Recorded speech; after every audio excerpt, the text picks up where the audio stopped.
তো আল্লাহ আপনাকে ওই গ্রামে মসজিদটা দিল কেন? মসজিদ তো না আল্লাহর ঘর, না আল্লাহর ঘর না, আল্লাহর ঘর না, তাহলে এই গ্রামে দিল কেন? গ্রামের টাকা আলা তো গেছে গান টাকা। আরে যুক্তি দিয়ে বোঝেন, আল্লাহ কেন ঘরটা দিল এই গ্রামে? কেন দিল নিকলির হাওরে? আপনাকে 2 কদমে যাতে দামি হতে পারে, 2টা কদম দিয়া যেন দামি হতে পারে। কয়টা কদম দিয়া? 2 কদম দিয়া যেন আপনি দামি হইতে পারেন। এই জন্য প্রত্যেক মহল্লায় মহল্লায় ঘর দিয়া দিছে, দূরে যেন হাইটা যাইতে না হয়।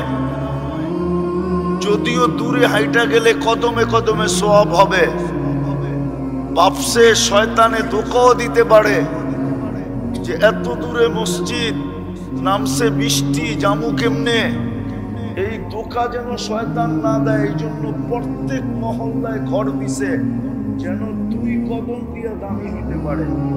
প্রত্যেক ঘরে জায়নামাজ দিছে এই জন্য যে মা বোনরা খালি বিছাবে আর দামি হবে। কিন্তু 90 ভাগই তো নামাজ পড়ে না।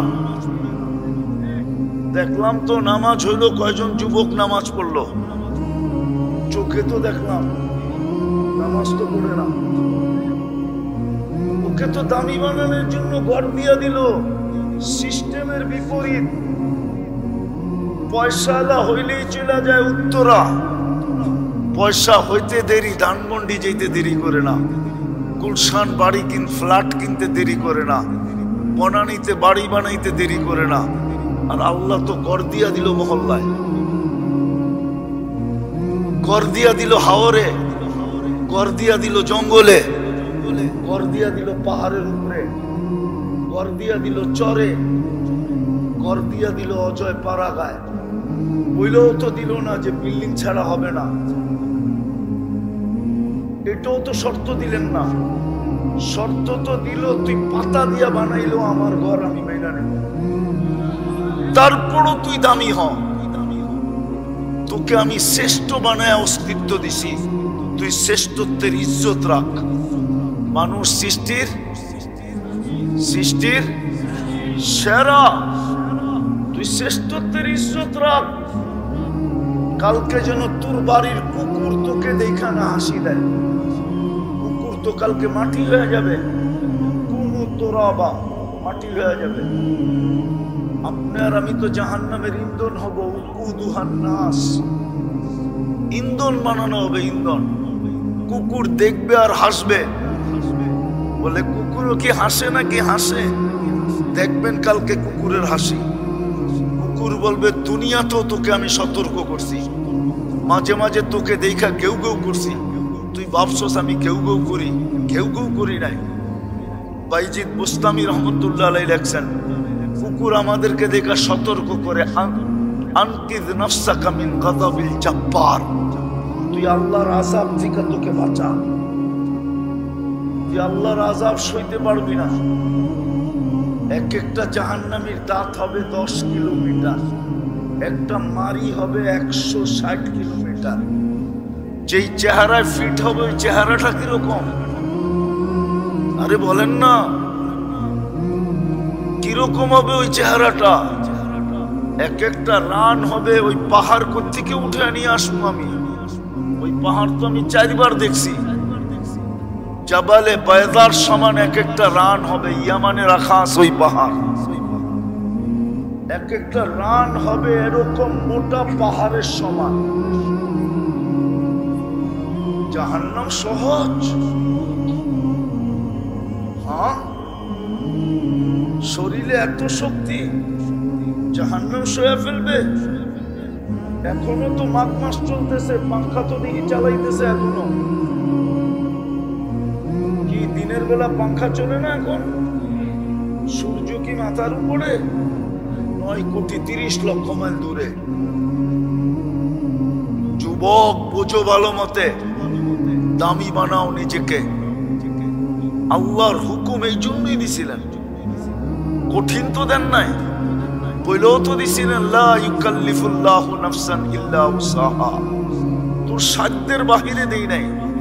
নাইলে কেন বললো দাঁড়ায়া পড়তে পারোস না চেয়ারে বসা পড়, চেয়ারে বসা পড়তে পারোস না শুয়া ইশারায় পড়, ইশারাও পারোস না অপেক্ষা কর কয় বেলা এইভাবে যায়, 6 বেলা যদি চলে যায় তো মাফ করে দেব। কঠিন তো করেন নাই, কঠিন। হ্যাঁ সময় নাই, নাইলে এক একটা খুলে খুলে দেখানো যায় শরীরে, এটা যে চলে দুনিয়ার পয়সার সাথে মিলায় দেখানো যায় যে এটা 24 ঘন্টা চালাইতে কয় লক্ষ টাকা লাগতো। ও যুবক, যদি 36 বার কিডনি ডায়ালিসিস করতে হইতো, 4000 করে করলে ক্যালকুলেটর সবার জ্যাবে আছে, চলো 3000 করে হিসাব করো, 1,80,000 টাকা শুধু ডেলি কিডনি ডায়ালিসিসে দিতে হইতো। হ্যাঁ, প্যাথোলজি সেন্টার আলারা প্রতি রাত্রে বাড়ি একটা বানাইতো, সোনার গাড়িতে চলতো, সবাই ডাক্তাররা হেলিকপ্টারে আসতো আর যাইতো। তুমি জাগা জমিন বেচা বাঁচার লেগা সবকিছু বিলীন করতাম, কিন্তু বিনা পয়সায় সব 30 বার ডায়ালিসিস করে। প্রতিদিন বাজেট ব্যয় করতেছে, বাজেট, এটা এই শরীরটাকে চালানোর জন্য। দামি হব যদি আল্লাহর হুকুম মানি। হুকুম কোনো কঠিন দেন নাই, 24 ঘন্টায় মাত্র 5 ওয়াক্ত নামাজ। কয় ওয়াক্ত? কয় ওয়াক্ত? সওয়াব দিবে কয় ওয়াক্তের? কমসে কম 50 ওয়াক্তের সওয়াব। এর চেয়ে বেশি কে দেয়? 1 ঘন্টা কাম করলে 10 ঘন্টার বেতন কে দেয়? হ্যাঁ, আরো তো 10 ঘন্টা খাটায়া গার্দাক্কা দিয়া বাইর করে দিতে পারলে বাঁচে, ঠিক না? না দিয়া বিদায় করতে পারলে বাঁচে। ডেলি কে দেয়? 1 ঘন্টা খাটায়া 10 ঘন্টারটা। 1 ওয়াক্ত পড়বে কয় ওয়াক্ত? সওয়াব কয় ওয়াক্ত? আরে কয় ওয়াক্ত? 1 ওয়াক্ত পড়বে কয় ওয়াক্ত? 10 ওয়াক্ত। 5 ওয়াক্ত পড়বে 50 ওয়াক্ত। কঠিন তো করেন নাই। 24 ঘন্টায় তো 5 ওয়াক্ত নামাজই, বেশি তো ছিল না। 24 ঘন্টায় তো 32 রাকাত নামাজ, শুধু 32 রাকাত পড়তে তো 1 ঘন্টা লাগে, বেশি তো দেন নাই। কিন্তু 24 ঘন্টা কতটুকু বাজেট ব্যয় করে? যুবক, বিবেক দিয়া ভাবো, ভাবো, ভাবো, নাইলে জীবনটা চলে যাবে, বেদামি হয়ে কবরে চলে যাবে, কোনো দাম হবে না। আল্লাহ এটাই বলবে, তোকে দামি বানানোর জন্যই মানুষ হিসাবে অস্তিত্ব দিছিলাম, দামি বানানোর জন্য নিজের ইচ্ছায় তোকে মুসলমানের ঘরে পাঠাইছিলাম, আমার নির্বাচনের মাধ্যমে তোকে আমি উম্মতে মুহাম্মদী বানাইছিলাম। ইচ্ছা করলে তুই 1 রাত্রে 80 বছরের কামাই কামায়া নিতে পারতি। যদি তুই ইচ্ছা করতি আর তালাশ করতি, 1 রাত্রে 80 বছরের কামান কামায়া তারপরও তোর হাতে থেকে যেত। 3 বছর 4 মাস তোর হাতে থেকে যেত। 80 বছরের কামাই কমপ্লিট হইতো, তারপরও এটা ব্যালেন্স থাকতো, বেশি থাকতো। তুই আমার কাছে বলতে পারতি যে আমার তো 3 বছর 4 মাস বেশি আছে, কি দিবেন দেন না। 1 লাইলাতুল কদর 83 বছর 4 মাস।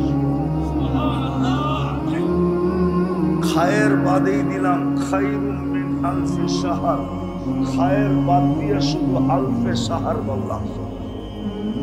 80 বছর বাঁচার পরেও আল্লাহর সামনে বুক ফুলায় বলতে পারত। কিতাবে পাওয়া যায়, যদি বুদ্ধি থাকতো এই উম্মতের, তো দাড়ি দেখায়ও জান্নাতে যাওয়ার সুযোগ ছিল। কিন্তু শেভ করবে কে? দাড়ি রাখলে শেভ কে করবে? দাড়ি যদি রাখেই তো শেভ কে করবে? ডেলি উঠা সকালবেলার প্রথম কাম শেভ কে করবে? অথচ এই উম্মতের জন্য তো বলছিলেন ইন্নাল্লাহ লা ইয়াস্তাহি ফি শাইবাতিন ফিল শাইয়াবা ফিল ইসলাম। যেই ব্যক্তি ইসলাম অবস্থায় দাড়ি পাকায় দিল, আল্লাহ ওর সাদা দাড়ি দেখলে লজ্জা পায় যান, শাস্তি দেন না। চুল কাটাও তো জান্নাতে যেতে পারতো যদি নবীর আদর্শে চুল কাটতো, তাইলে তো প্রত্যেক চুলে সওয়াব হইতো। জিজ্ঞাসা করেন হবে কি হবে না? হবে না? হবে না? ওলামা কি বলে হবে? চুল কয়টা? বল না যুবক, বলো না চুল কয়টা? আরে চুল কয়টা? আমি চুলের সংখ্যা বলতেছি, কয়টা চুল মাথায়? তো চুল কেটে তো তুমি অগণিত সওয়াব পেতা। কিয়ামতের দিন তো দুজনের কাছে দুই হাত পাতলা, একটা আল্লাহর কাছে, একটা নবীজির কাছে। যদি জিজ্ঞাসা করতো দুই হাত কেন? একটা ওনার কাছে পাচ্ছি, একটা আপনার কাছে পাচ্ছি। কেন? আপনারা হুকুম দিছেন, উনি তরিকা দিছে, দুই হুকুম মাইনা তরিকা মতো চুল কাটছি। দুইজনে দিবেন না, একজনে দিবে কেন? অযৌক্তিক হইলে জুতালন গালে মারে। অযৌক্তিক। চুল কেটেও তো জান্নাতে যেতে পারতো। মহিলা পর্দা করেও তো জান্নাতে যেতে পারতো। পর্দা তো করে না। পর্দা করেও তো জান্নাতে যেতে পারতো।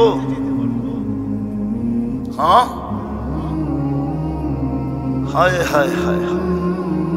এই জন্য কথার শুরু এটা ছিল, দামি বানানোর জন্য আল্লাহর হুকুম। আল্লাহ হুকুম দিচ্ছেন আমাদেরকে দামি বানানোর জন্য। আর দামি হইতে হবে এই জন্য আল্লাহ বাজেট ব্যয় করে।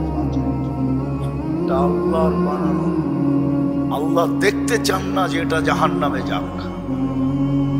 আল্লাহ চান আমি তোকে মানুষ বানাইছি, মুসলমানের ঘরে অস্তিত্ব দিছি, উম্মতে মুহাম্মদী বানাইছি, আমার কালাম উঠায় তোকে দিয়া দিছি। কালাম কোরআন, কোরআন না আল্লাহর কালাম। আল্লাহ কথা বলে আল্লাহ। এই জন্য এটা পড়লে সওয়াব, খুললে সওয়াব, ছুঁলে সওয়াব, চুমা দিলে আরো সওয়াব।